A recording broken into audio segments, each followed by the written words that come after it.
Sorry. This Sunday is the second Sunday in Year B, the second Sunday of Advent. Christmas is getting close. The readings this week are about the coming of God, the need for patience and preparation.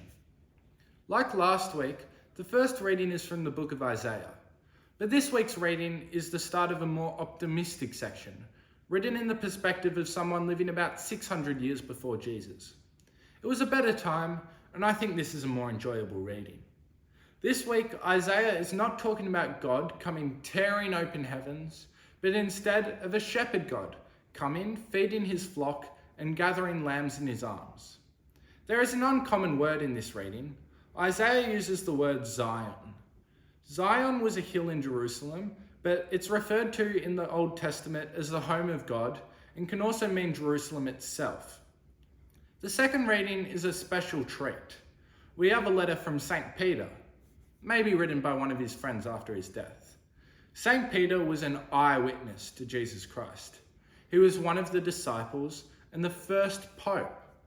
In this letter, Peter acknowledges worries that his community had at the time.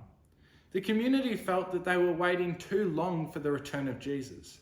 But Peter explains, with the Lord, a day can mean 1,000 years, and 1,000 years is like a day. He explains that sometimes, when it seems that the Lord has forgotten us, he has just been patient. Peter encourages us to be patient in our waiting and to be good while we wait. The Gospel, again, is Mark. Peter and Mark worked together closely, and this week we start at chapter 1, verse 1.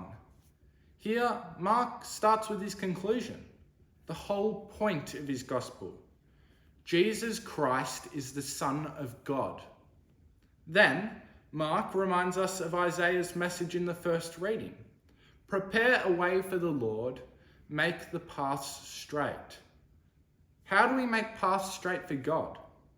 Well, Mark reminds us of John the Baptist's work, living humbly and encouraging self-reflection and improvement. Maybe we could make our New Year's resolutions before Christmas.